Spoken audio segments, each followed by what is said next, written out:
Assalamualaikum. Very good afternoon, everyone. So, Waalaikumsalam. Waalaikumsalam. Hello. hi. First of all, we are in the 8th day of Ramadan.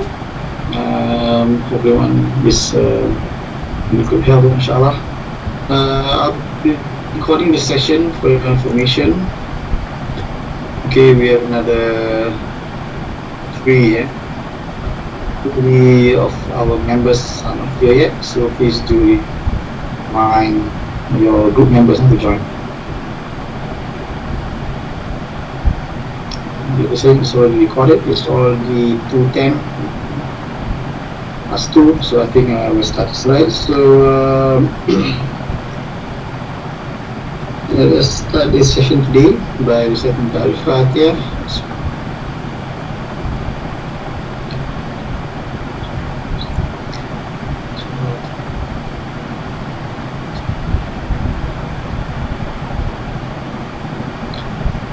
Okay, first of all, thank you very much, ladies and gentlemen, for joining our following session for the lecture of M634. Hopefully till today you can follow the lecture session, and hopefully you will gain throughout this of the applied, okay, could be used in the future. Okay, just some information before we start, while waiting for others to join.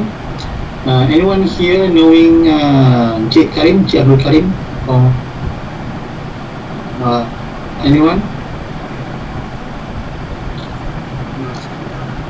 No? Basically the lab, free lab is basically in front of the ergonomic laboratory, level 4, block 2. Okay, just to inform you guys that just passed away last Sunday, right? Sunday morning, basically, right? So let us sedekah Al-Fatiha for him, inshallah. Al-Fatiha.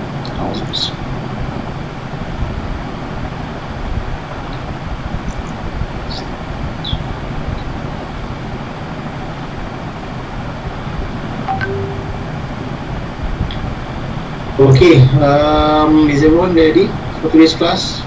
Hopefully, I hope you have downloaded the notes for the second chapter.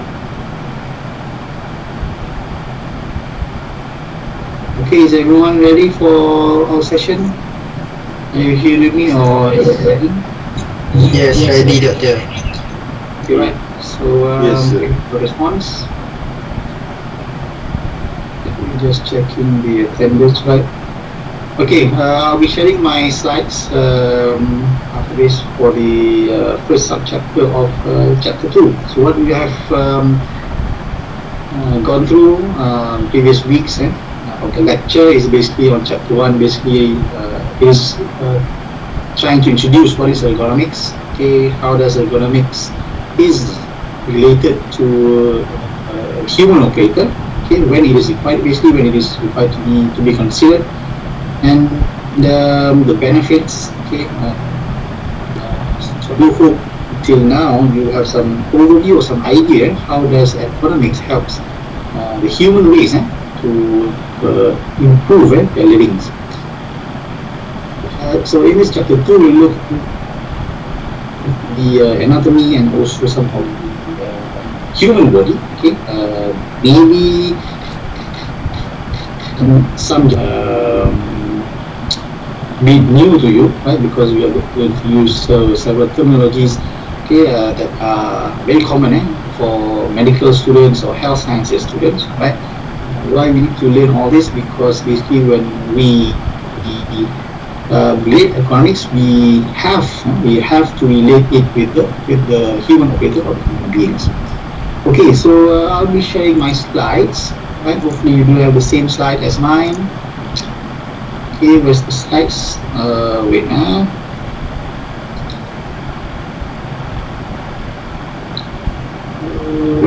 Sir, nak tanya sikit, boleh tak Yes. saya dapatkan video yang dalam video lab saya record tu? Video Yang yang saya record tu. ya, the previous session about lab explaining yang saya buat tu. Dalam tu saya ada Okay. provide satu video of lab technician kan. Okay, right. Boleh tak saya dapatkan video tu? Wait. For which lab? For both lab, yang first lab dengan second lab. First lab and second lab. You can look at the lab session channel. Okay. Go to files, Okay. right, and then in the files there's lab 1 and lab 2. So the lab sheet and demo videos. So you go to lab 1 and lab 2. So the videos are in there. Okay, thank you sir. Right? Okay. I was just for the what's that? Betul. Yep. Saya punya channel chapter tu tak ada. Chapter 2 is not. Chapter 2. Tak ada. Who's this? Anas.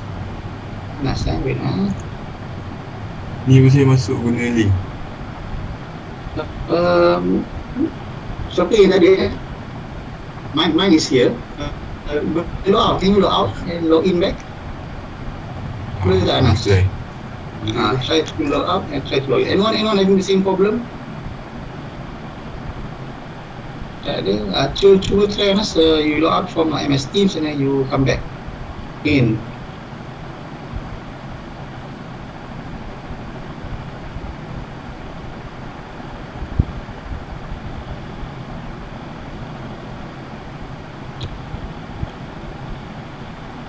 Okay, I'm sharing my screen. Okay, can anyone see the session, the lab? Is the lab, the slides? Yeah. Okay, we do have 28. Anas just logged out. Okay, so basically, if you want to look at the videos of the previous session, basically you can find it in the channels here, right? And also for the lab session. Okay, basically, you can find the. Okay, this is the previous video. Okay, the session with me, and then the demo video. You can go to files. You're going to go to lab sheet and demo videos. Okay, so these are the recordings. Okay, the recordings conducted by the assistant engineers at the lab. All right.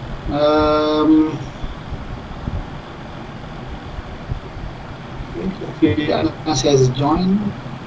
Right.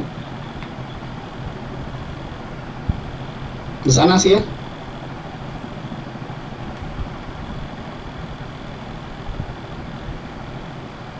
Can anyone hear me, or is it like? I can hear you. Okay, who's group with Anas? Maybe one of his group member can assist him. Maybe is that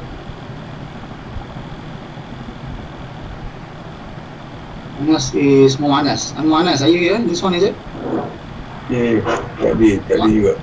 Muanas bin Azhar. Tak boleh juga Saya tak ada.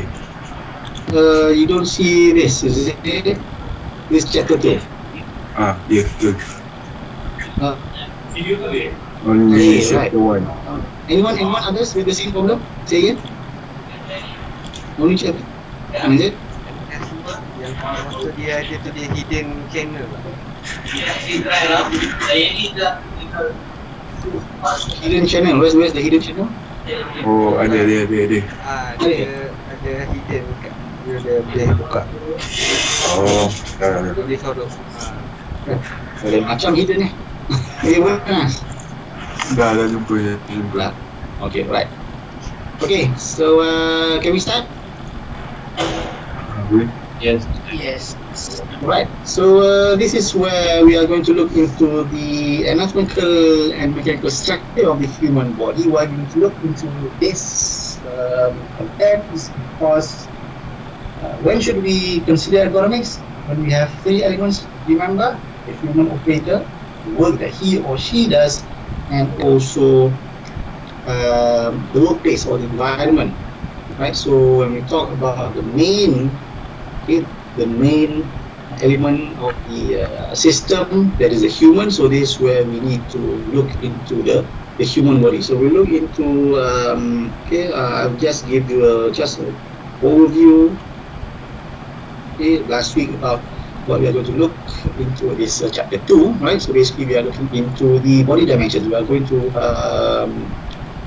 learn about anthropometry, right? Anthropometry, or the human body size or human body dimensions, right? And then we are going to look about the biomechanics, right?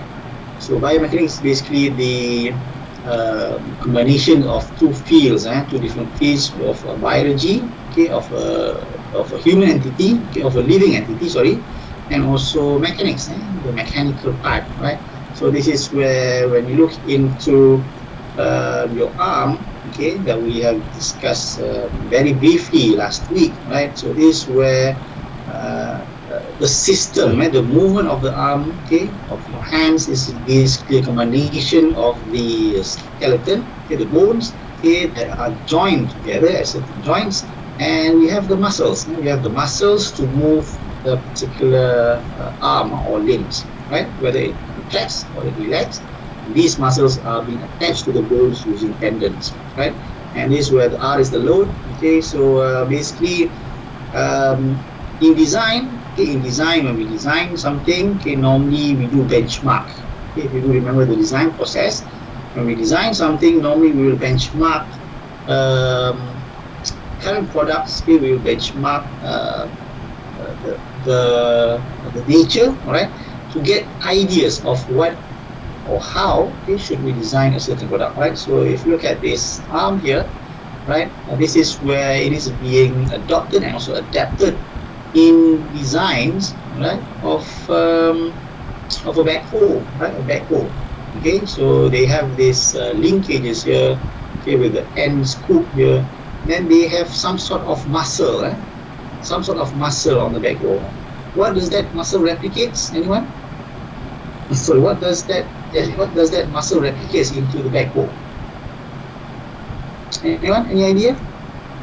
They don't have muscles on the Hydraulic. Yes, they use hydraulic cylinders, right? So whether it extend or it extend, or it, what is the opposite of extend? Retract. Retract. Okay, thank you very much. Right? Whether it extends or it retracts, right? So same as the muscle, whether it contract, okay, or it relax. Okay, so this is where in design normally we will somehow benchmark whether it is products or it is based on the nature. Okay, so this is just some terminologies of the of our arm. Basically, we do have the bones, the elbow, the joint there, okay, where it reflects as the fulcrum. Okay, we do have the radius and ulna bone for your forearm, right, and also the fingers, right, with the weight. So this is where through biomechanics, okay, researchers, right, engineers, sports scientists do learn a lot. Okay, do learn a lot. How does the body, okay, how does the human body basically functions, right? So this is what we have looked last week, okay, about an athlete, right? So he's launching from starting block, okay, to start a sprint, okay, maybe a 100 meters or 100 meter sprint, right? And this is a lab setup. Okay, this is normally what you see in laboratories that involves these types of equipment like motion captures, okay, EMGs, right? So force plates and whatnot. So this is where an athlete here, okay, is being set up with all these markers. You can see all these markers here, okay. And normally when we do use markers, okay, we do have motion captures, special cameras to detect all the movements of the body, and then it will translate it into a skeletal model, okay, in a software, and then these researchers can analyze okay, the body posture, right, the positioning, okay, of the legs, cyclic, foot in, foot out, right? All these can be studied, right? So this is where sports scientists nowadays, even in Malaysia, including Malaysia, like at ISN Institute Negara, okay, they do this a lot, right? So that they can improve, right? They can improve the performance of our athletes, right? Well, you can see that the improvement is not 3 or 4 seconds better, but it is sometimes a fraction of 0.1 second or 0.2 seconds. So in sports, where speed, where time is very crucial, very critical, so a difference of a fraction of 0.1 or 0.2 is very, very, very, very big, right? So this is what you see. Okay, so in this picture we can see, okay, there's a video camera here, right, and there's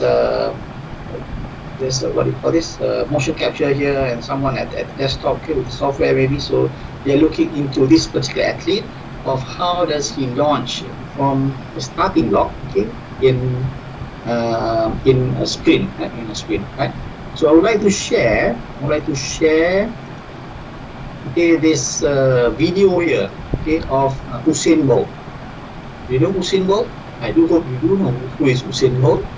He's the fastest man in the world, gold medalist, Olympic, for 100 meters, 100 meters sprint. Right. I need to reshare it back again with audio. So yeah, right, with audio. Okay, can you hear this?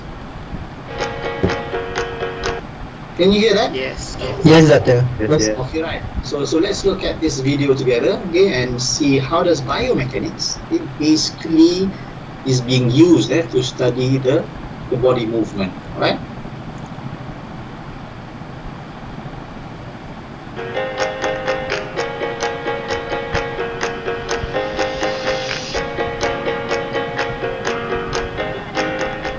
Hey guys, it's Dr. JP, and today we're going to analyze the running form of Usain Bolt.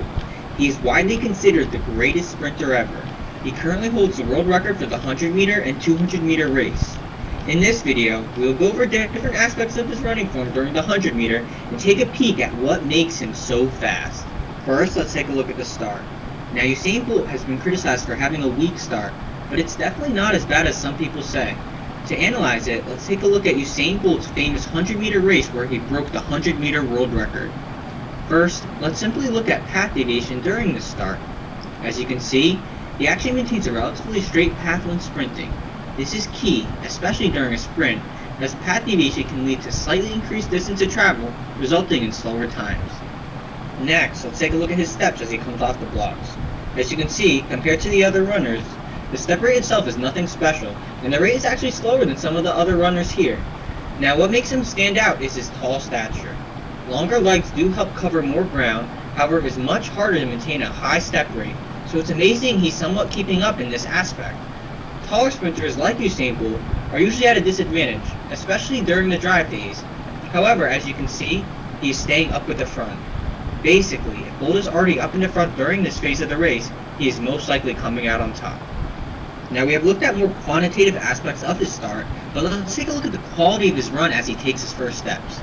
As you can see, he presents with inward rotation of those hips as the knees drive forward, and a lot of lateral weight shifting. What most people look for in an ideal sprinter is to maintain a powerful, compact running form when running. However, Bolt does not follow this mold. Actually, he would have a difficult time doing that because of his stature. Bolt instead uses compensatory strategies to maximize the rate of force production during the start. Many people usually think of muscles acting in one plane, which is forward and backward. However, there is also the frontal plane, which is side-to-side movement, as well as the transverse plane, which incorporates a rotational movement. When Bolt pushes off the ground, you can tell he really uses that rotational component. You can see that when he drives the leg forward, the knee goes inward, but then when he pushes off the ground, you can see it quickly straighten out, showing that he's pushing through the hips with some external rotation to balance it out. This little twist allows for more force produced from the legs, allowing for a stronger drive forward. Now, this type of movement affects the whole chain of the body, including the upper body.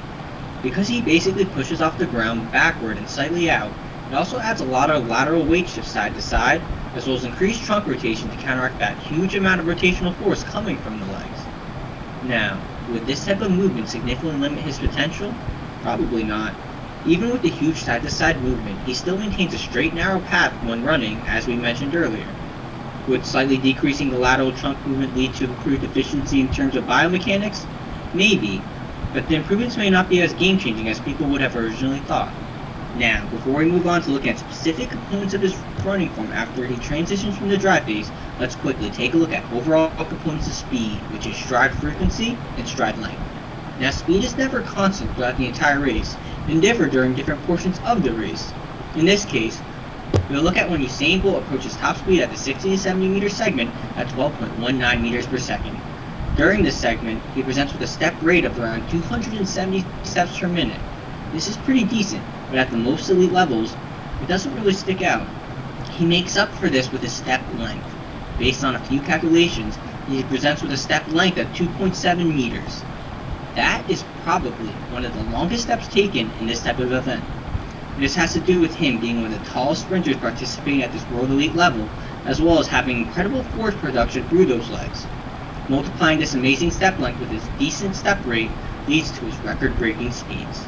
Now let's take a closer look at different aspects of his running form after the dry phase.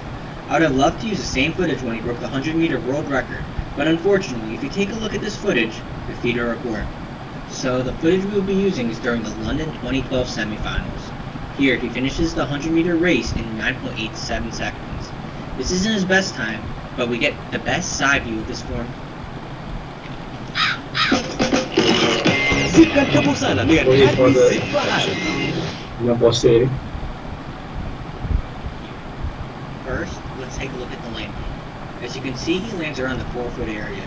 His heel actually barely even touches the ground throughout the entire race, and if it does, it's for a very short amount of time. Reason for landing around the forefoot is it allows for the least amount of time for the foot to roll over the ground compared to rear foot and midfoot landing. This minimal contact time on the ground is key to maintain a quick step rate. Minimal contact time coupled with the forefoot landing also means increased force production through the legs, meaning increased work on the muscles. Therefore, the muscles need to be able to handle this force, which is one of the reasons why strength training is vital for sprinters. We will stay on this frame because the next thing we will look at is positioning of the foot relative to the body center of mass. As you can see, the foot just lands slightly in front of where the body center of mass should be. For Bolt, he may have been able to bring the foot slightly closer to the body center of mass when he broke the 100-meter world record during this phase. However, he most likely did not get it under the center of mass. The only time that is possible is when you are accelerating, which is in the dry phase. Anyway, this is important to look at because the closer the foot lands to the body center of mass, the quicker the person is able to go through the running cycle, leading to faster times. Next, we will look at how the foot moves from when it first makes contact on the ground to when it pushes off. Besides appreciating how much movement he's able to do in such a short amount of time, what I'm looking at now is how far he's able to bring back those hips before the foot pushes off the ground. The reason why I look at this is sometimes sprinters overemphasize step rate, and they sacrifice the backside movement of the hips in order to achieve a certain step rate. When this happens, power is lost during push-off, decreasing step length, and it may actually affect step rate as well, as the lost power could have translated to increased speed to bring the leg forward. For Bolt, you can see he brings his hips into extension prior to push-off, therefore he optimizes power generation from each stride. Now, we will look at vertical oscillation, which means the amount of up and down movement that occurs as he runs. As you can see, contrary to the lateral movement we talked about earlier, he actually does not present with much vertical movement at all as he runs. This is good, as minimal vertical oscillation usually leads to decreased stress on the joints and improved efficiency during running. However, the cause of this may be more predicated to the quick step rate he is able to maintain throughout the race, as usually, the quicker the step rate, the decreased vertical oscillation that is seen. Now, let's take a look at hip mobility. Here's where he presents with peak hip flexion, and then peak hip extension. As you can see, he really optimizes usage of his legs during running. This allows for that smooth cyclic motion of the legs as we saw earlier. One reason for being able to extend those hips like that also has to do with his ability to maintain a slight forward tilt. I don't mean forward bending the trunk, but rather the whole body. As you can see, he presents with a pretty decent forward body tilt of 22 degrees. This aids in slightly improved momentum forward, as well as positioning for improved activation of the hip extensors, leading to increased force generated. Next, let's move on to the trunk. I already mentioned that he keeps it upright as he runs, but let's take a look at the front view, this time from when he broke the 100-meter world record. As I mentioned earlier, he does present with lateral side-to-side movement, but now we will take a closer look at it as he runs down the track. If you look closely, he actually presents with more push-off from the left leg, causing a more lateral trunk shift to the right. This is most likely due to the left leg actually being a half-inch longer than the right leg due to scoliosis. From a biomechanical standpoint, this technically leads to decreased efficiency, but I am so happy this didn't discourage Bolt from running. Even with this, Usain Bolt proves that you can still become the fastest man in the world. Moving up to the arms, let's take a look at shoulder mobility. By placing some markers to show the range of how far his shoulders moves when he runs, you can see he has great shoulder mobility. This is important, especially in sprinting, as this type of arm movement is needed to help counter the high amounts of rotational forces produced by the legs. Now taking a look at the front view, you can see that he also keeps his arms relatively close to his body, and his arms barely cross midline. Finally, moving up to the head, you can see from this view that there is very little forward and backward movement going on. He keeps it relatively stabilized in a neutral position. This allows for improved core stability to help maximize force produced from the legs with minimal energy leakage. However, as everyone knows, he never maintains this position as he starts looking at his times and celebrating toward the end of the race. Honestly, I would do the same thing if I ran those times too. And that's it for the quick analysis of Usain Bolt running the 100-meter race. It was definitely a bit longer than my previous videos, but I really hope you guys enjoyed it. If you did, please like the video and leave a comment on what you thought. If you want more content, you can also follow me on my Instagram and Facebook. Anyway, as always, thank you for watching. Okay, so that is one of the analysis. Okay, then on Usain Bolt. And this is another one. Can anyone follow? Yes, Yes, doctor. Right, so you can see here, there's many people, there's lots of people out there that analyzes the running technique of Usain Bolt, right? So let's look at this before I throw you a question after this now. Here's a look at Usain Bolt's running technique. Let's begin by playing the clip through in real time. Now let's play it back to see what he does the same as every other runner. First, he passes through the running pose. Then he falls from support, and finally pulls his foot from the ground. Now let's conduct a frame count. Freeze it at initial contact and let's begin the count. 1, 2. It took 2 frames to arrive at the running pose. Starting the next count. 1, 2. His frame count is 2, 2. This is the ideal count at a frame rate of 60. Finally, we'll assess his execution of pose, fall, pull. First up is pose. Upon landing, you can see he's very close to beneath his center of mass. Second is fall. This is the key to this record-breaking run. He maintains the running pose as long as possible in order to produce this aggressive falling angle of 21.5 degrees. Third is pulling. He pulls his foot off the ground slightly behind rather than in the direction of his hips. This results in a cadence that is slightly lower than ideal. If he corrected his pull timing and direction, which would increase his cadence, he could drop his 100-meter time to as low as 9.11 seconds.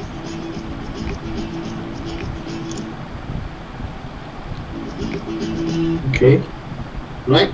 So this is 2 videos, so you can see many more of Usain Bolt and also all these running techniques, right? In YouTube and whatnot, right? So because of he's one of the gold medalists, Olympic gold medalists for 100 meters and 200 meters, right? So people are studying on his posture, his running technique, all this biomechanics movement of him, right? So just a question to throw out to you guys. Do you think, right? Do you think Usain Bolt runs with all these techniques, right? Or he just run as how he just runs? Anyone? Any idea? whether he applies all these techniques, all the fall and whatnot, all these steps and whatnot, or right, or he just run how he normally runs. Anyone would like to give some opinions on this? Anyone? Maybe that is For me, it is talent. Talent, right? Talent. So it means that he runs as how he runs, right? Is it? Yes. Okay, others? I think he's talent, but he still learn the basic technique or advanced technique. Okay, right. So this is okay, right. Who's this? Who is this? Man, who is this? Azwan, right? Thank you, Azwan. Okay. So thank you for the opinion. So some said, one of you said that it's talent, and then Azwan said it's also talent. Also, he learns about new techniques, advanced techniques, whatnot, right? So this is where sports scientist comes in. Okay, where biomechanics studies comes in, right? Where maybe before Usain Bolt sees all this video, he himself will not know about all this because he runs as how he does run normally on the track, right? But when people start to study, if sports scientists, coaches start to study about his technique and whatnot, so this is where they provide him with more information to improve his performance, to improve his performance. Okay, so this is where one is talent, yes, that's correct, and the second one is through this biomechanics study. So this is where from normal runners, previously, before Usain Bolt was renowned, before he was famous for the 100-meter sprint and also 200-meter sprint, right? So he is maybe like other athletes, macam lah lari 100 meter kat sekolah, right? Maybe he's like, other athletes, right? Running as how he knows how to run, right? But then when these sports scientists starts to study on these biomechanics, on the techniques, on the right position, right posture and whatnot. So this is where, right? This is where he could improve his performance, right? So this is how biomechanics study could help athletes especially, and also other people's, right? Physiotherapists, doctors, on how to improve the performance. Like you guys, Remember last week I thrown out one question, right? During your maybe school studies, school time and whatnot, during your kids period, right? Duration, maybe you applied something that at that time you don't know that it's related to ergonomics, maybe, right? But then now, when you learn about ergonomics, when you know what is ergonomics, and then you somehow get this idea of, oh, I don't know that was ergonomics. I don't know that is related to ergonomics. So this is how you can improve when you know how to apply it. This is how you should apply ergonomics in your daily life. Like when you put a cushion on your back, to support your back when you are sitting, when you are driving and whatnot, right? So basically, where you should put that cushion, where you should put that pillow, right? So this is a question, right? So you put it to comfort yourself when you are sitting, right? But after you learn about ergonomics, after you learn we look into the spinal your spine, right? Your backbone after this, right? So this is where you will know, oh, it should be located somewhere around L3, L4, and also L5, right? Because that is your lower back. So this is where you could further improve, your sitting posture, right? So this is how biomechanics do help researchers, sports scientists, engineers, doctors, physiotherapists. You can just name it. People that has to do with the human movement, the study of movement. So this is how biomechanics do comes into the scenario, right? So you can just go into YouTube and look more into videos on biomechanics to further understand about biomechanics. Right. For me, biomechanics is not that that alien to me lah. Okay, because previously I was taking biology for my pre-university studies, right? Because I was planning to take medicine. So, but because of several factors, okay, especially my pointer, right, and then the matriculation program and whatnot. So I thought that if I took medical studies, maybe I will be offered. Maybe not medical, but maybe pharmacies, dentist, maybe, or maybe on the X-ray or something like that. Right? Things that I'm not that interested. So that's why I opted to engineering. Okay, especially on design, because I like art a lot. Okay, I can draw portraits and whatnot. So I like things that could be drawn and whatnot. Okay, design. So that's why I took CAD/CAM engineering at UC Malaya. Right? So if I were to be a doctor, medical doctor, so I would like to be a specialist in orthopedics. Right? Orthopedics. Why? Because during my school time, I did injured my left thigh. I had muscle tear, and also I injured my knee. My knee. I have done my ACL reconstruction. Okay, anyone playing football here? Anyone playing football here? Tu semua ni baca buku, kat study je. Right, so who's this just now? Farid, you're playing football. Any sports injury that you have experienced? Yes. Have you... Which limb did you broke? Both. Legs, is it? Ankle? My wrist. Your wrist. You are a keeper, is it? No. Okay. Yeah. How did you broke your wrist? I fall down. You fell down. Right. Due to a tackle, is it? Yes. And you landed on your both hands. Is it? First hand is different years. Okay, so you experienced two different sport injuries, is it? At two different times. Okay, right? That's interesting, right? So I thought you were a keeper, Best keeper ni, if you look, kalau you tengok Shaolin Soccer, ada batan tu, dia patah kan? Okay. So I had a knee, left knee injury, okay, ACL ligament tear. If you know ACL ligament tear, so this is common sport injury that most of the footballers do experience, okay, because why you have a sudden stop or your leg is being tackled. So my case is because of my left foot was being tackled very hard. Yeah, I was in an action to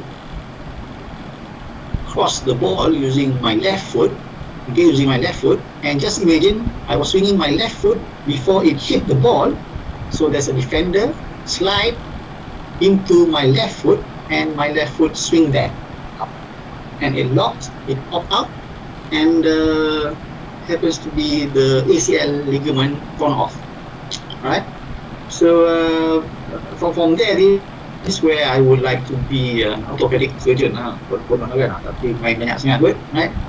So jadilah doktor PhD, right? But still I'm in the ergonomics or the human factor side, right? So it is very interesting. So talking about this human body, right? The anatomy, the biomechanics, why we need to learn about all this?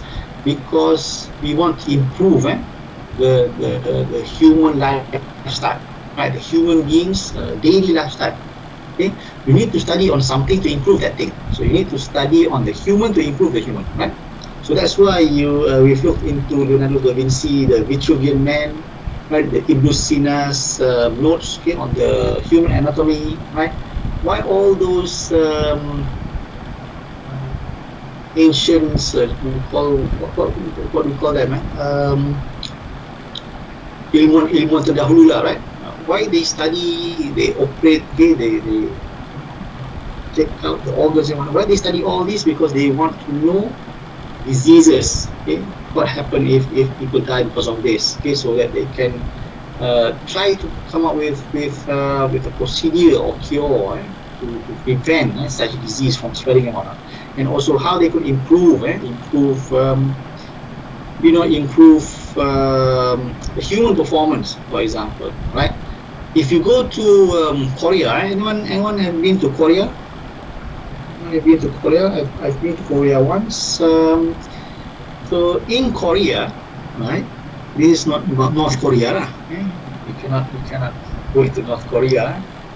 It's about South Korea. If you go to the city of the Korea, what is the name of the market? Anyone have been to Korea? Yeah. There's a famous market in the central city of Korea. In Malaysia, it's like Petaling Street lah, in KL, right?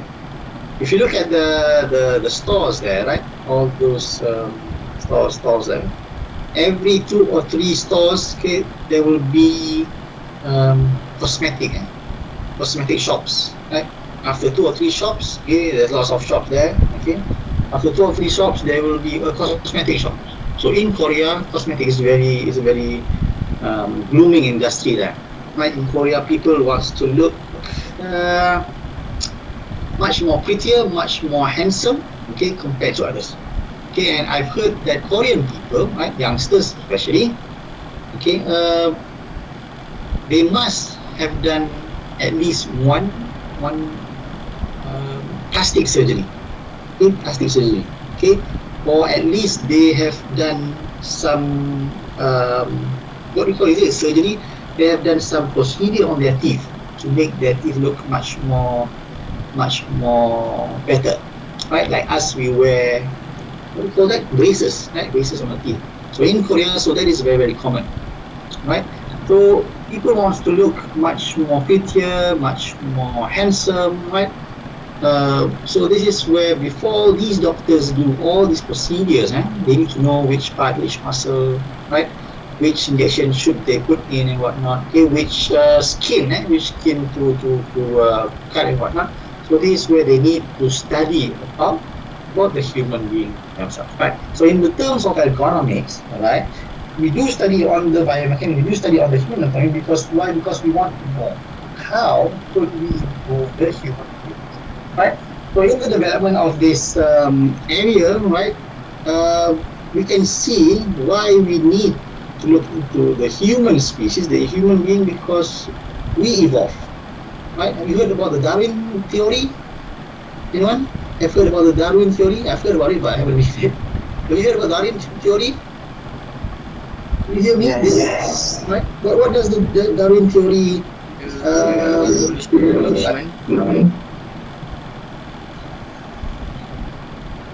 Wait, I need to reply the message for a while.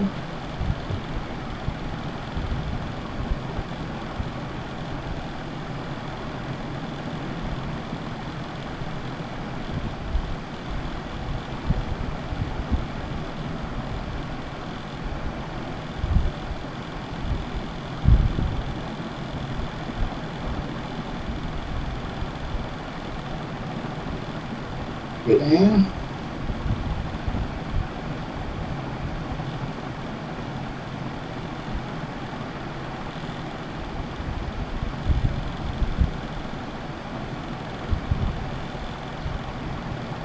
Right, we are talking about the Darwin theory. What does the Darwin theory says? Can you hear me? Yes, sir. Right. What does the Darwin theory says? It says that human evolves from monkeys. Apes, monkeys. Right. So we don't basically accept and agree on that theory, because why? If we do, we won't have apes, or we don't have monkeys anymore, right? In the zoos or in the bushes and whatnot. Because eventually they will become human, right? So because of human, we do evolve. Since zaman Nabi Adam alaihissalam. From several references, they say that his chest, dada Nabi Adam. What is the length of his chest? Anyone? Have you heard about these stories of our prophets? What's the length of the breadth of his chest? Anyone? Are you following me? We have 30 students online. Can I have some responses? Right.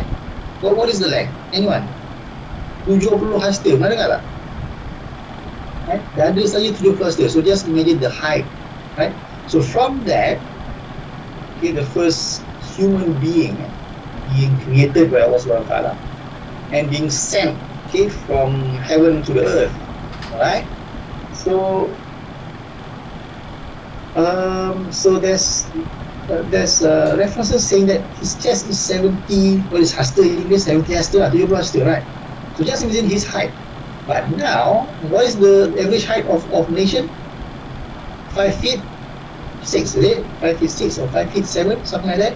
160, 165. Right, so just imagine how did we evolve from such height until now? And if you do look at maybe your brothers or your sisters in Form 1, for example, Form 1, or sometimes I do go to schools, to sekolah menengah to give some talks on vehicle safety and whatnot. And when we bring the simulator and these schools students do come and try on our simulator, sometimes I do ask the students, ni from berapa Form 1 ke? So kecil small too small. Dia pun macam tetap juga Form 1 ni saya Form 4 je. Right, Form 4 very small, right? Why? Because we humans, we do evolve, right? We are different from one another, right? So that's why there's we need to study into the human beings, right? And in the evolutions, basically, variations of our body basically do occur, right? Whether among our body ourselves or among other peoples and among other races or among other people from different continents of the world, right? Because we can see those people in Europe, those people in the US, they are much more taller than us, and we here in the Asian country are much more smaller, right? So there's a lot of factor. And among others is the food that we consume, the nutrition that we consume, and also it is due to genetic. Right, so in Africa, they trace people, right? They trace people, from Africa. They have dark-colored skin, right? Their skeletal, their body is a bit. I'm not saying not different, but the variation is there. Right? So this is where people study about the human, about the human body, about human skeleton, about the human body system, all these muscle system, blood system, right? Because why? Because we do want to improve, right? We do want to improve the human beings. What do you call it? Not lifestyle. The human being. What's the terminology? I forgot the terminology. Just say that the human beings lives, alright? Okay, so when we look into study of the human beings, or the human operators, so this is one of the area that we look into, that is anthropology, right? So anthropology. So it is the study of mankind basically, and then in anthropology we do have a sub field of this anthropology that we call it the physical anthropology. Okay, this is where we look into the bones. Okay, we look into the measurements, right? And when we study more on the human, especially on the size, especially on the measurements of your limbs, your body regions and whatnot. So this is where we study on anthropometry. right? Anthropometry. So anthropometry is a field, right, where we measure the body. Metry, metry, meter lah, right? Anthropo is human, metry is the measurement, right? So measurement of the human body. Okay, so this is where it is very important to have anthropometric data of a certain population. Why?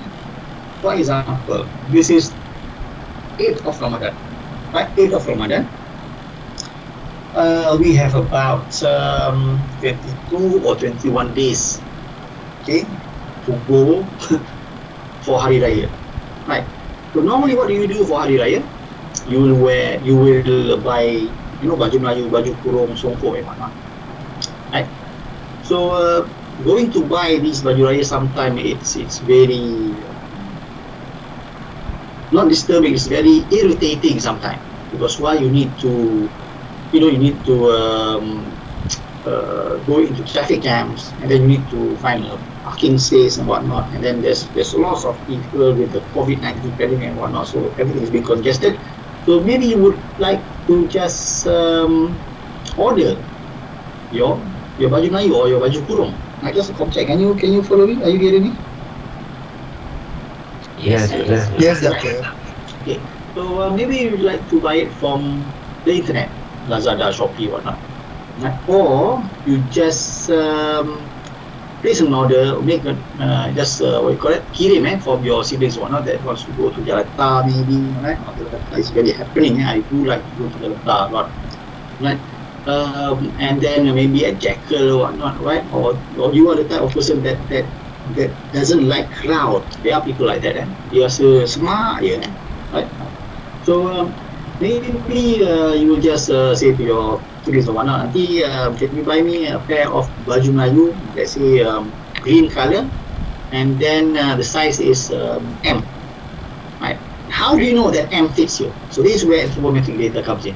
You do have the range, right? So M is something like this. This is the size. L is like this, right?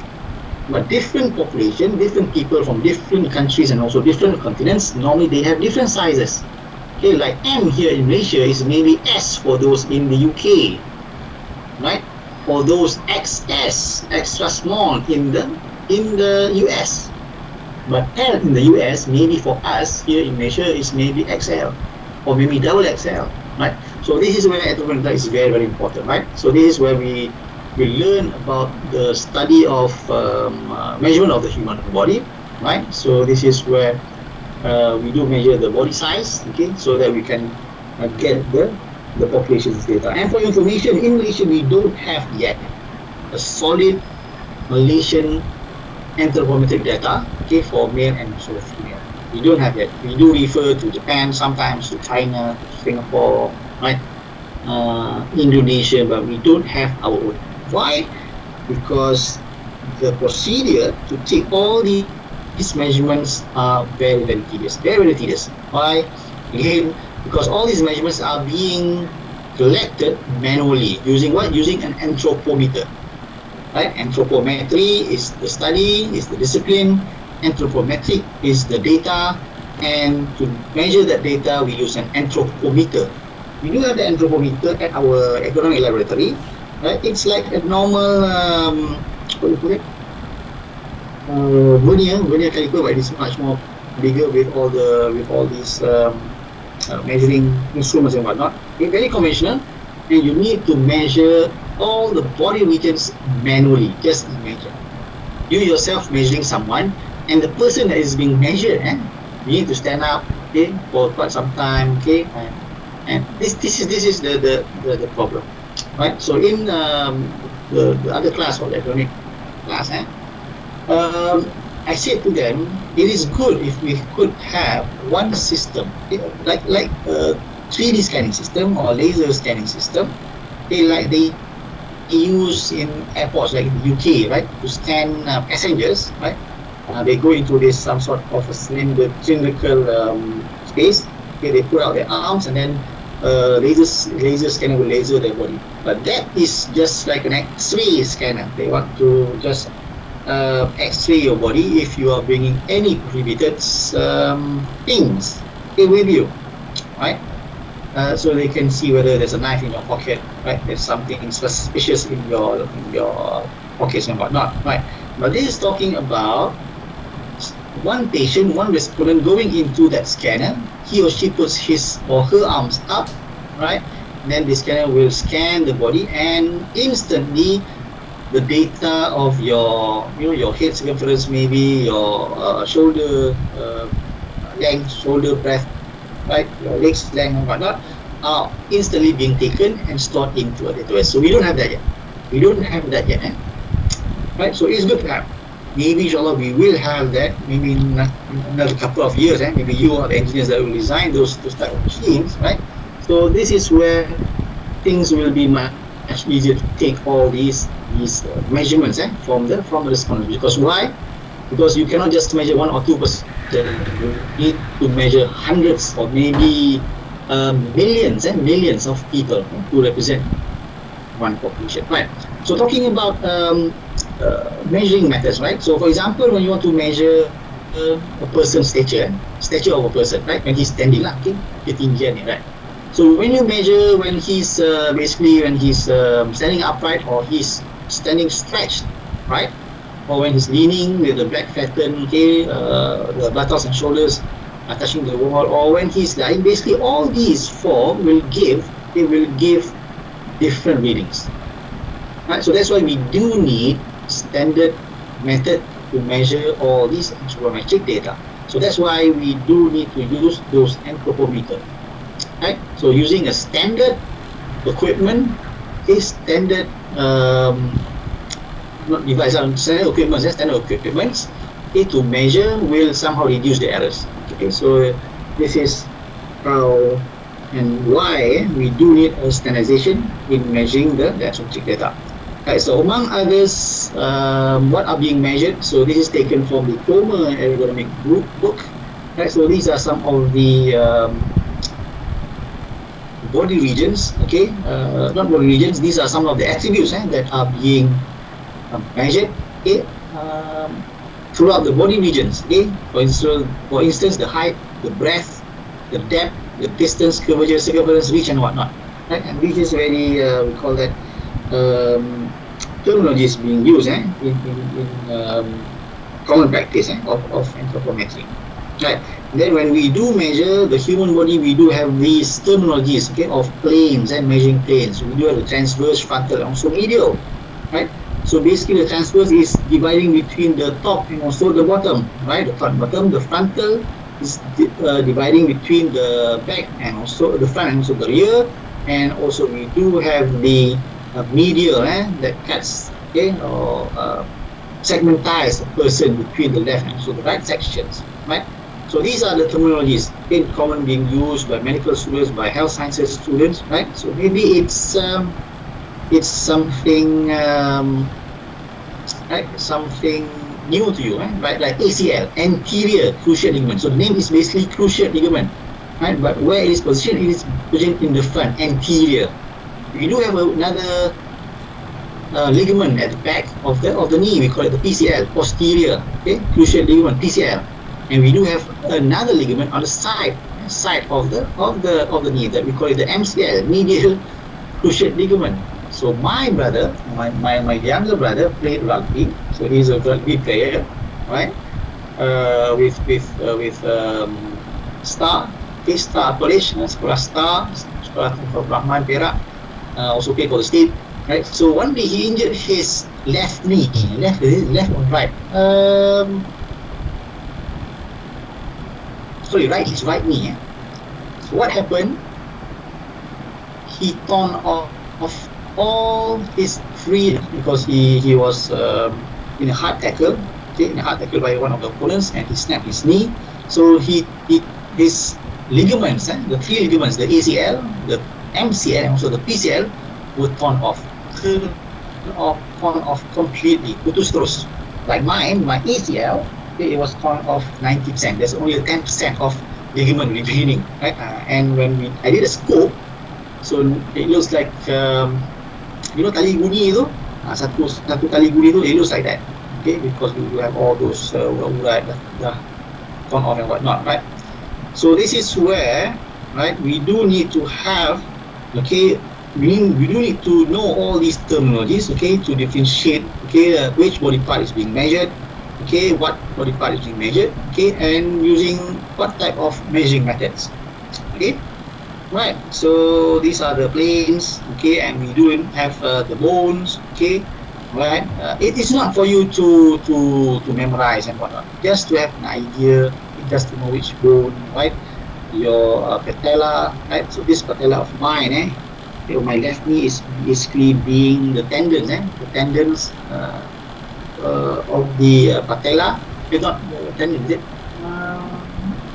Yes, sorry, not tendon, the ligament, the ligament of the patella. Ligament is basically it connects between bones and bones. Tendon is basically connecting between muscle and bones. So the tendon of my the ligament of my patella is being harvested, okay, to replace my ACL ligament, right? But my brother, my younger brother, okay, he did his surgery in KPJ Kajang, right? That cost around 57,000, if I'm mistaken, at that time. It was some time ago. So where did he got his ligaments? He got it from Germany. Whose ligament was that? I'm not sure. Okay, but it's from a human. It's from a human. I'm not sure if there was a donator or whatnot, but it's from human ligament, right? And alhamdulillah, his body did not rejected, okay, that ligament, because it's from other people's leg, basically, right? Okay, so this is where just to know which muscle, which which bone we are talking about, right? So when if you are in the ergonomic field after this, after you go to the industry, right? I do believe not all of you are going into the mechanical area. Okay, some of you are maybe going into other industries. So maybe if you are, okay, located in a health science institutions or whatnot, okay. So when people talk about all these terms, at least you do have the understandings. Right, so these are some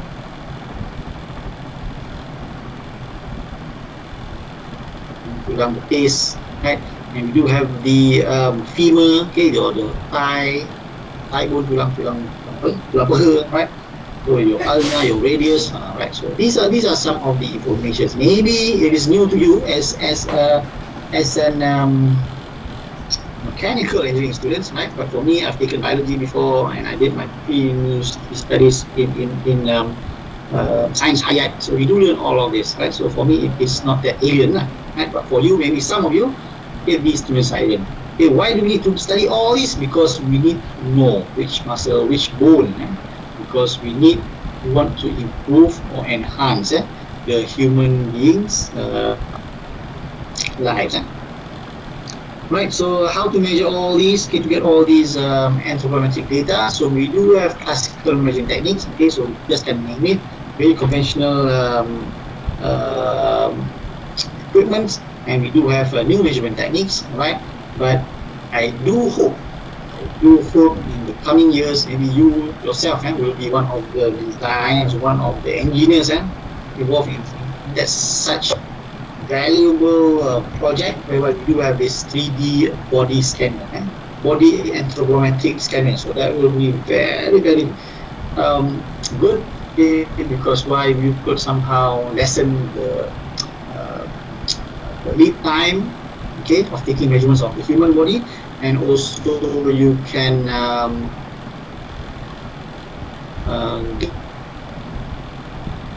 get much more accurate measurements. Right now, to look at contractors, previously how they measure your. They say you want to make a kitchen cabinet, okay, for your house. So they want to measure the length, okay, for certain wall to wall measurement. So normally they will use a measuring tape, right? But now, okay, it is very common to have a laser measuring device.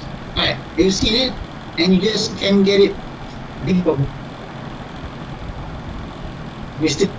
Some sort of laser measuring device. Right? You can get it, just simply get it from the hardware. Right? So that is much more accurate and also much more easier. Right? So if we do have some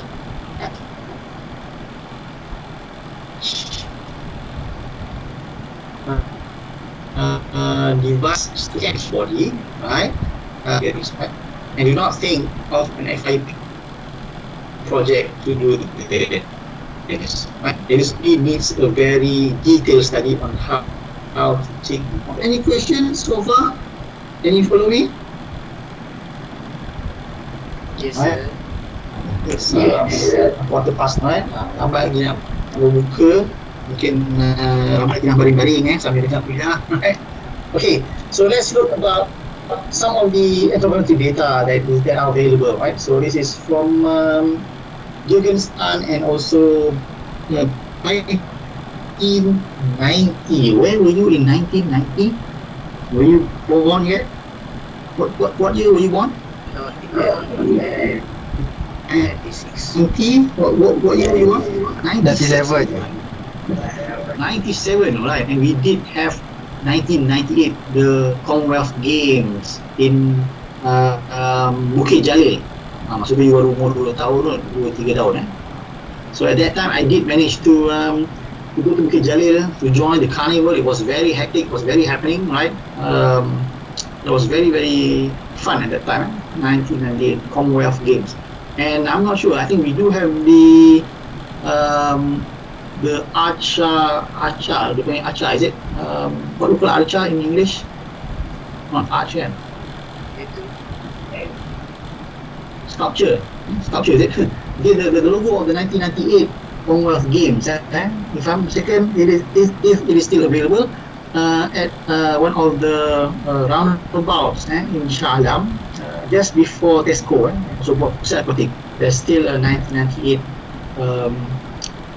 logo for the Commonwealth Games. It is created from the bunga raya. So it is still there. I think it is still there until now. So just imagine how many years, 23 years it is there, right?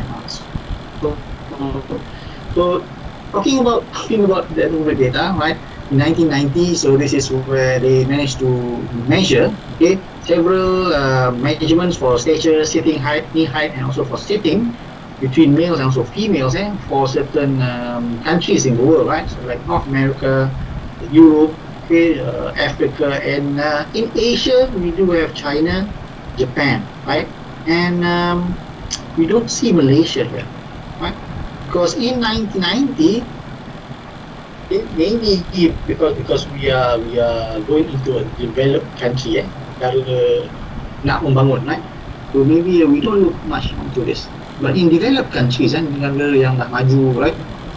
So they do look into the human side, the human body, because why? Because they want to further improve the human performance, the human lives, right? So you can look here the stature of females and also males, right? So this is an average of a population. So averagely in one population, I'm not sure how many thousands or maybe millions of people that they do measure, right, to get all these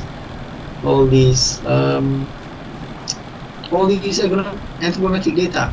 And just in 1990, do they have the internet yet at that time? Maybe, but it's not that famous lah. At that time, 1990, I was in standard, but I cannot recall. But at that time, having a computer, laptop, HT laptop tu memang bangsawan lah, memang tak ada kot, right? So having a computer at home is like having a gold bar at home that you cannot touch, like that. So just immediately at that time, things are being measured manually using anthropometers, recorded manually, and being somehow stored in a manual database maybe at that time, right? So Excel at that time maybe not that advanced, right? So just imagine how tedious it is to take all these data to represent a population, right? So besides this, we do have all these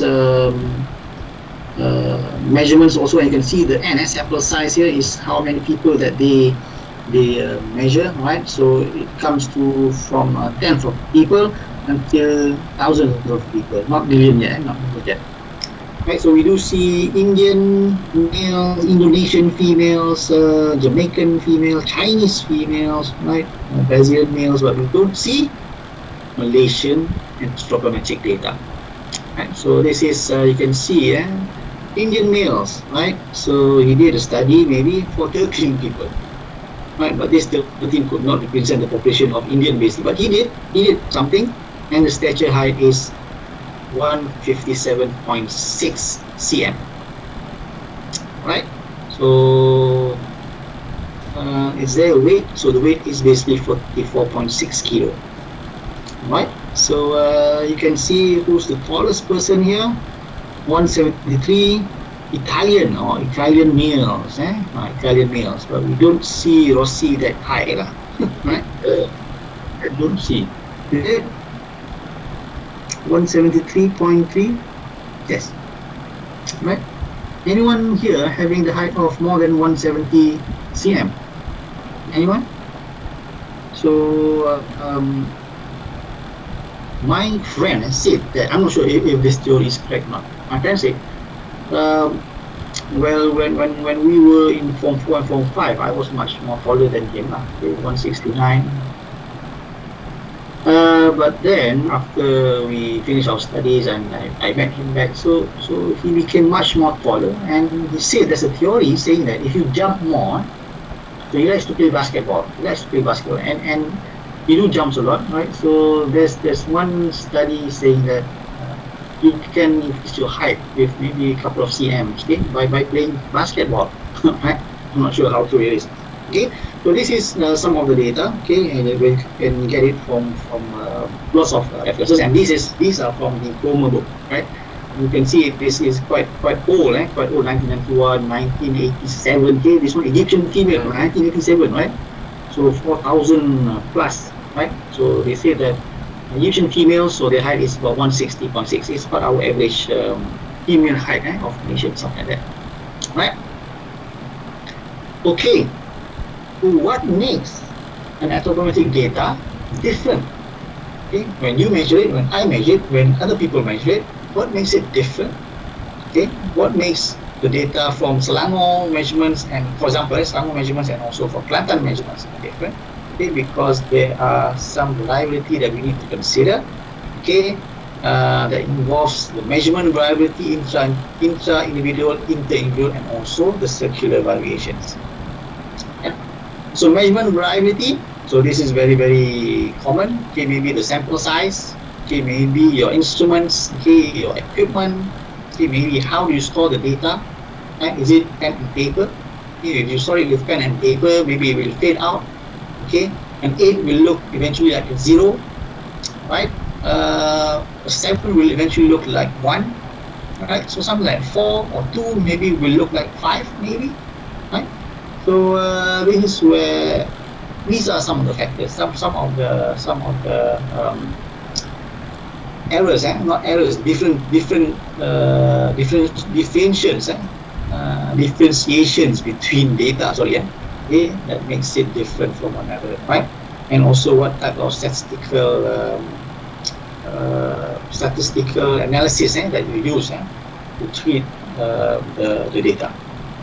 And then besides that, we do have intra-individual variability. What is intra? What is intra and inter? Right? It is inter and it is intra. What is intra? Intra is the variability, okay, the difference between you yourself, your right hand, also your left hand, your right face and also your left face. Right? Intra-individual variability. Right? Because why? Because we do change, we do grow up.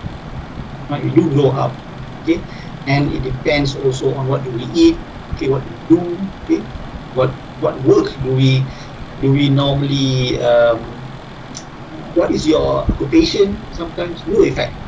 Because sometimes when you go to hospitals and whatnot, okay, sometimes the attendants, the nurse, the doctors will ask, so what do you work as for now, right? So if you are in a working area with air conditioning environment, right?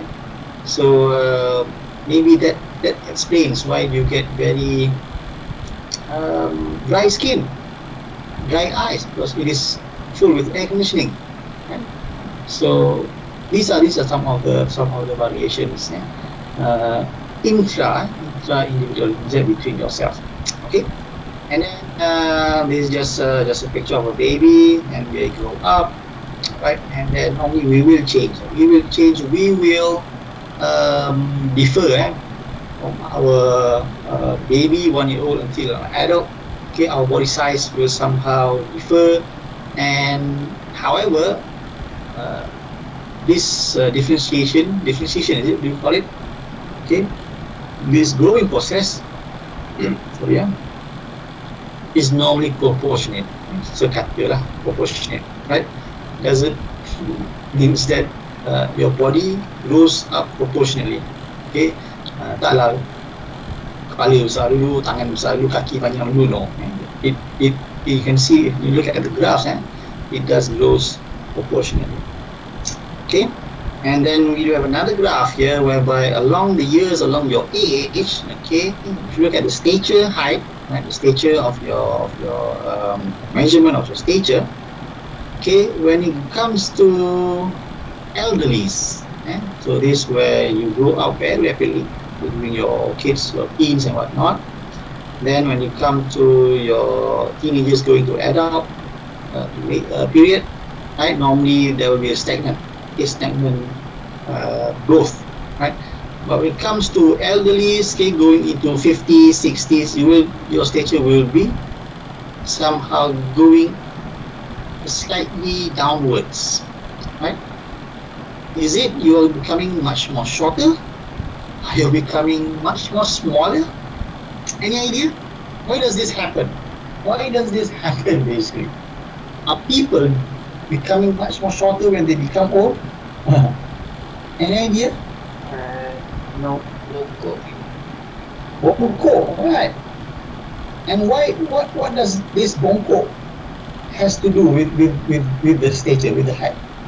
Why does the bongkok, what we call bongkok, hunchback, is it? Hunch, is it? Why does elderly normally hunch when they become older? Are their bones becoming shorter? Are their backbones becoming shorter? Any idea? Become weaker. Bones become weaker, okay, right? Maybe due to osteoporosis. Oh, right. Like ending bagai kan. But are people becoming shorter? Well, basically they are actually becoming shorter, but because of the degenerative effect, right, of age factor. So between your bones, they have this meniscus, they have this fluid, they have this disc in your backbone. So when you become older, so it's about wear and tear of the body. Okay? It's not just the machine that have wear and tear. Okay, your body also do have tear. This means much more thinner with joints. Okay, your knees, okay, is reducing. Right? So this is where the bones comes in contact. So it's not becoming shorter, but the joints. So this is where you could see, right? This is where you could see people or all elderly people get knee pain, back pain, right? So or pain on the joints, okay, because of these factors, right? So this is intra-individual and this is inter-individual. So this is very very clear, okay? Because why? From one and another, even if you are identical twins. Is there any identical twins in this class? Any identical twins? I know. Right? I happen to have one identical twins joining my class. That was the first and the last one. I'm not sure if it is last one. Right? But that was my first, and I haven't had any identical twins yet until now. So it was during I think 2009, 2010. They were two male identical twins. Very same, the same taste, the same voice, the same haircut, and they will sit in front of the class. Okay, the first row, 8 males, and it's very hard for me to identify which one is which, especially when it comes to test, right? So maybe his brother or his younger brother could somehow menyamar kan, jadi abang jadi adik, right? But even though they are identical twins, they do have the same height, the same haircut, same voice. Sometimes they wear the same shirt. Twins kan, kembar tu masih ras, male lelaki. But they do have different measurements of the body. They do have, okay, maybe by a fraction of 0.5 mm, maybe, but it is still different. This is where inter-individual variety do affect the anthropometric data. Okay, so this is just some picture to show you how people hit it, and also the body height. You can see here, right? So Brad Carrot is 6 foot 8 inches. Jim Carrey is 6 foot 2 inches, right? So the Rock here, Dwayne Johnson, is 6 foot 5 inches. Whereas Malaysian, we are somewhere over here on the right side, 5 foot plus, 5 foot 6, 5 foot 7. Right? So just imagine playing football with all these people, and that's why when Japan competed in the World Cup one time ago, right? So the national team, among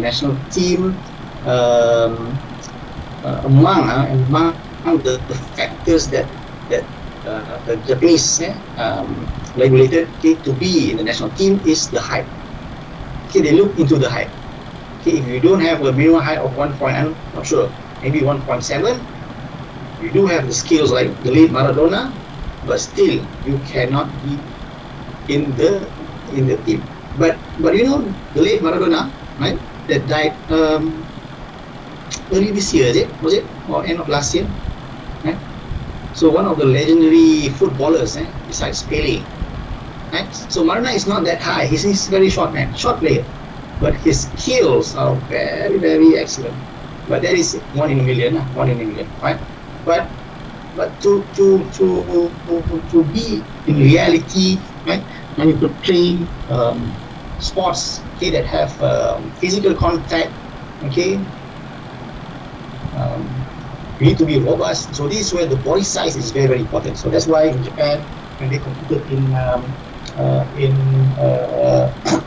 the World Cup for the first time, the national team, if you look at their body size, it's somehow like the body size of the European or the US people, right? Because they really take care of those talents. They really give healthy foods. What do they eat? Get the exercise that they do, so that they get this, you can say, ideal height, so that they can compete with those footballers and also opponents, right? So these are some of the other body dimensions that you can go through, right? Okay, so again, all these are being measured manually, Okay, and then finally we do have circular vibration. So this circular is basically the evolutions of human being, of mankind, basically, whereby people are growing a bit bigger or becoming a bit shorter, right? So this depends on the genetic, depends on what we eat, right? And also what do we do daily, That's why people say, if you have heard about this before, this is competition. Can you hear me? Are you following me? Yes. Right. So this is, I've heard about this before. They said that technologies somehow cause the human evolution, okay, to be not in the positive side. Okay, perkembangan manusia ni tidak memihak kepada yang kebaikan lah, right? For example, you know, when you look at all these movies, cerita dulu, when they have these powerful powers, that they can see things so much more far away, they can hear much more noise much more far away, like Superman, right? So at that time, people at that time, those, for example, Red Indian people, right? So this is because they don't have the technology. So this is where their body adapts to these situations. But when people started to invent telescope, binoculars, and spectacles, So somehow those that cannot see things far away, they can wear the spectacles so that they can see it much more closer, right? So when human starts to evolve, so the genetic starts to develop, right? Until when people start to develop all these things, so they cannot adapt all these conditions. For example, when I was this is macam direct analogy. When I was in my primary school, sometimes I go to school using bicycle, right? And the distance is about I can see from my house plus minus 4 to 5 kilometers on a bicycle. And for us at that time was biasa je 4-5 kilometer ni kan. So raya tu memang satu bangi. I was staying in Baru Bangi previously, right? So when it comes to hari raya, right, touring satu Baru Bangi tu, one Baru Bangi is normal, right? But now, if I ask my kids cycle to, let's say, from section 20 to section 18, less than 1 kilometer, dia kata tak boleh lah, penat lah, macam right? So these are the evolutions actually. Okay, because why? Because they are not used to ride bicycle. Okay, they are used to ride motorcycle, right? So this makes their body, okay, when they go, but it's not by one generation. For me, to my son, it's not that. You can see several generations. So this is where people evolve, right? So previously people walk from point A to point B. So that's why their legs are very, very strong, right? But when people started to invent carts, they started to invent bicycles, started to invent cars and whatnot. So it makes the strength of the muscles from several generations, okay, to somehow reduces or lowers down, okay, because they adapt, okay, they adapt the technology. So this is where I heard before that they said that technology sometimes makes makes the human evolution, okay, not to the positive side, okay. Adapun saya pernah dengar tu juga, okay, advanced technology makes people lazy, kan, macam vacuum rumah kan, vacuum rumah dulu kita vacuum, right, and then we have the cordless, and then now what type of vacuum do we have? Anyone?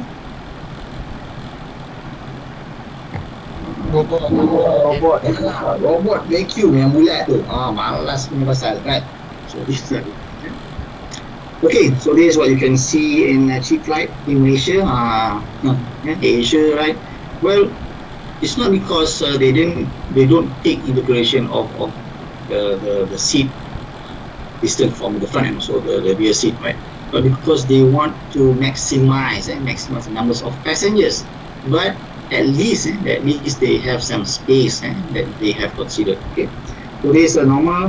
Okay, that you can see why we do have this, because people are different. Okay, that's why anthropometric data is very, very important. Okay, we do have the tallest man. Okay, that's died previously, and we do have the shortest man. And okay, I think this is a long time ago. Okay, information.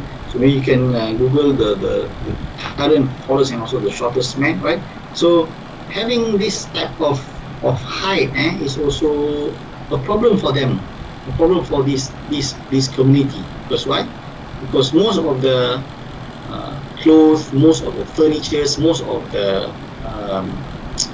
vehicles are designed for the average. So for these people, we need to design their necessities based on their custom body size, right? So when we talk about custom made, so you are talking about cost. So how do we basically look into which part of the population that we should refer to? So this is where we do have percentiles, right? Percentile. We look into percentiles in the coming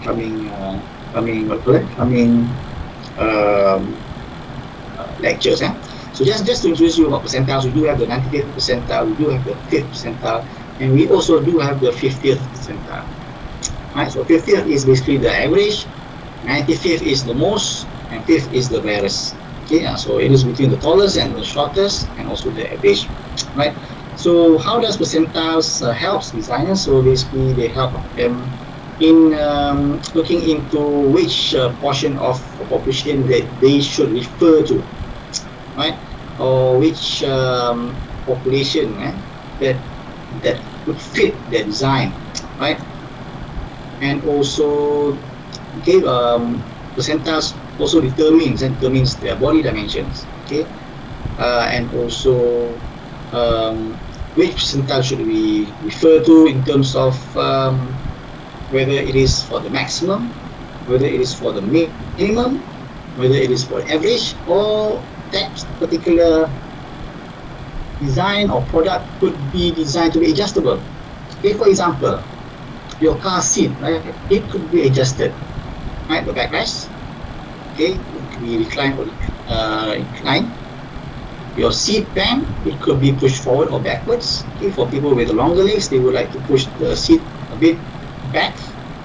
Right? For those with shorter legs, shorter legs, maybe would like to push the seat band a bit more forward. Right? So you can adjust the height of the steering wheel. Okay, and also the attachment of the seat belt on the side of the B pillar. Right? So this is where we need to look into when we design something, which percentile should we focus, right? Like your door, right? your room door, your house door, right? Can it be adjusted? No, right? But how can everyone can go into that door, right? But I do believe that this tallest man could not go into that door. Right? So these are the things. These are the things that we should look into. Okay. So again, okay, these are some of the definitions taken from the book Cromer, right? Some terminologies. Okay, when we talk about anthropology as well, anthropometry, right? And you can see in the U.S., right? It started from World War I when people started to, if you remember in chapter 1, okay, the U.S. people started to look into their soldiers' body size. So that's where the ergonomics awareness came into, or started to spread, because they wanted to design the helmets, the attire, the bags, the weapons for the soldiers so that they can fight and win the war and whatnot. So this is where they started to study on the human body, on economics, okay, and also on anthropometry, right? So you see, look at the stature, okay, average stature height of these people, okay, in the US, okay, right? So you can see, well, it's about 8 to 9 cm much more taller. Well, it does evolve, right? So you can see from 90, 20 or 1800, 72. For us in Malaysia, that is quite tall, right? But then when people start to evolve, okay, for about 100 years, is it? Okay, so this is where, okay, the height became and reached up to 180 cm, 180 plus cm. Okay, people in the US. Why does this happen? This is a prediction. Right? Why this could happen? Because many factors. Okay, people started to eat clean, eat something nutritious. They have all these doctors for nutrition, for dietaries and whatnot, right? So this is how people start to eat, right? So this is also prediction for American and also Asian women, right? So you can see it's about 150, okay, but now they have 2000, and in 2020, okay, the population is starting to go up, and they can somehow reach a level of 160 or 170, right? So this is where study on the human being is a continuous study, right? So besides this, right, we do learn about anthropometry, about our body dimensions. Is some of it is call it the envelope, the working envelope. Okay, when we want to design a workplace, okay, when you want to design a cockpit, okay, how does your hands move? Okay, the biometrics of your hands, the movements, the legs and whatnot. So this is where we need to consider all this, right? Okay, your hands movements, okay, your standing and sitting posture, right? So these are all related to your body size, okay, the mechanical movements of your body, okay, right? And then this is where we do find um,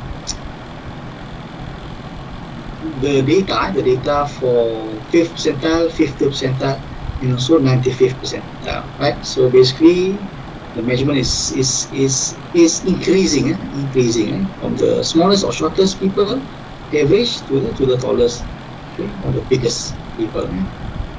Right, so this is what I've just told you just now. Okay, your spinal column, your backbone. Okay, we do have the cervical, thoracic, and also the lumbar. And the bottom one is the sacrum. Okay, tulang buntut panggil, right? Bongking. So this is where you really need to take care of your backbone, because here we do have the disc between the bones, right? So we do have the L1, L2, L3, L4, and L5. So the lumbar basically represents your lower back. That's why you do see in the market lumbar support. Apa dia adalah lumbar support ni? So basically it is representing the lumbar L, the L1, L2, L3, L4, and L5 bones, right? And like my mother, she has a critical back pain now. So basically the L3 to L5, right? So these two discs are being highly affected. So it's somehow bulging outwards. Indicates a slip disc. So this is due to due to age factor, okay, degeneration, due to hard work, taking up heavy loads, right? So this is where orang dulu kan, dia when they do things, they do it with their kudrat. Selagi berdaya dia akan buat, right? So when now we know about all these health issues, especially your back, right? So you really need to make sure you take care of your back, right? Not talking about accidents and whatnot. So that is much more severe, okay? That could affect your spinal and also your back.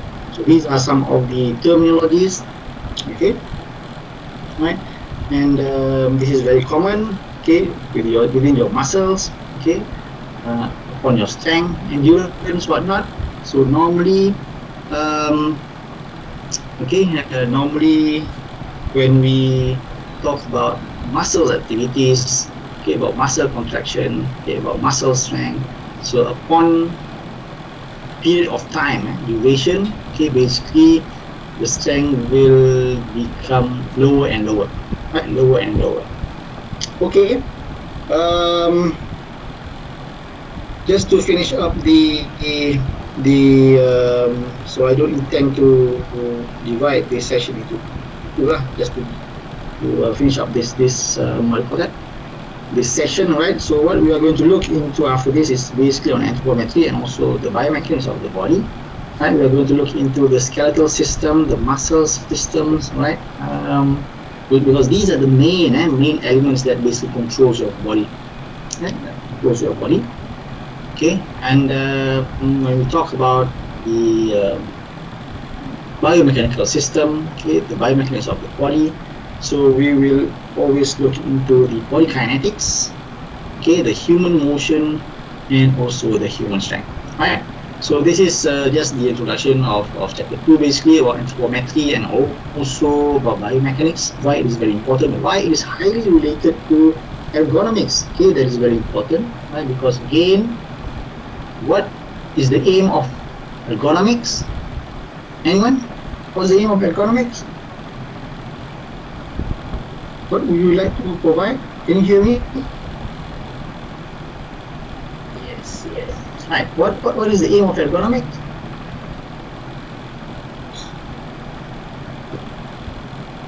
Anyone? Oh, semua dah pergi bazar Ramadan ke apa ni? What's the aim of ergonomics? We are trying to make sure the human operators, okay, work safely, efficiently, and perform their work in a good and safe environment, right? So that they are not injured, okay, they are safe, okay, and it goes back to the human operator. So when we look at the human operator, we need to study about the human operator ourselves, okay. We do study about the body size. Okay, body size is very important in ergonomics, in anthropometry, right? And currently, for information, last year, is it? Yes, last year. Yes, last year. Okay, we had a seminar, symposium at Johor, National Institute of Safety and Health, Johor. I gave a talk there on motorcycle safety, and it is one of the HFEM, Human Rights Economic Society Malaysia event. So they inform us that Johor is currently trying to build up a database for Malaysian anthropometric data. Right, they are currently doing that with the aid of one of the private colleges, Consis College, if I'm not mistaken. Yes, Consis College, right? So how far is the project progressing? I'm not sure, because I didn't say it is very, very tedious. It's not easy. Okay, not easy. The first one, not easy to gather all these respondents, all these volunteers, okay, to be at a certain place at a certain time, and the sample size, how many people, how many hundreds or thousands of people that you need to measure manually, right? So this is something. But if we do have it, it is a blessing. It will be very, very good for us, okay, because we can design something for our own Malaysian population. So I think that's all for today. Okay, so I think that's all for today. Right, so I do hope you do have some idea of what we have gone through today, right? And hopefully you can do some further readings in the coming chapters of the chapter 2, right? Just to remind yourself that our first test will be on the 7th week, 1 week after Raya, if I'm not mistaken, right? And it will cover chapter 1 and also chapter 2. Right, so the questions, it is an open book test, open notes test, but I do believe the questions will be more into asking about your understandings, okay, about your opinions, okay, open-ended questions, right? Things that require you to think a bit, right? And again, your answers might be right, but it is not correct. It is not accurate. So we are looking into accurate answers, right? So if you say any betul ni, right? So what is ergonomic? Ergonomic is a study, right, to improve the human being. That's all, right? It is correct, but it is not accurate. You need to detail out your answers and justify your answers. Okay, any questions so far? How's your lab 1 and lab 2 progressing? Is it okay? Yes. Alright. Okay, good. Hopefully, at the end of the 5th, what do you call that? Lab session. Okay, I do get a very good report from you guys. Okay, even final year. During those times, you were in part 4 when I taught you. Okay, some of you MC45 CAT. Right, so for final year students, so you should reflect a very good report lah. Okay, a very good and matured report. Please do not copy and paste from your seniors, right? Try to do it yourself, because again, I do always remind my students, we only take any subjects, okay, during holiday only once, okay, except for you repeat lah, okay, but you only take it once in the whole life, the whole lifetime, right? So try to do it properly, try to do your best for the first time, try to produce the properly for the first time, okay, so that at least you have conducted something that you could appreciate after you complete your degree, right? So because when you go into the phase, the working phase, okay, there will be a different environment, and at that time you will somehow say, oh, bestnya zaman belajar. Okay, Is there any questions? No? Alright, so if you don't have any questions, I would like to wish all of you selamat berbuka in 2.5 hours more. Yes, right? 2.5 hours, 2 or 3 hours, 3 hours, right? Or 3.5 hours. Okay, 7.30 buka sini, 7.21, insyaAllah. Right, so I do hope okay, during this pandemic COVID-19, you do take care of yourself. Yang pergi bazar-bazar Ramadan tu, please make sure you comply with all the SOPs, so that we could go back home to our kampung during Hari Raya, insyaAllah. Right, lama tak balik kampung. Okay, so I think that's all for today. I'll see you back again, insyaAllah, this Thursday for the following lab session, right? So I wish you selamat berbuka. Thank you very much. I do apologize for any misconduct of this session for today. I do take care of yourself and have a nice evening. Before that, let's wrap up this session by reciting Tasbih Kafarah and Surah Al-As.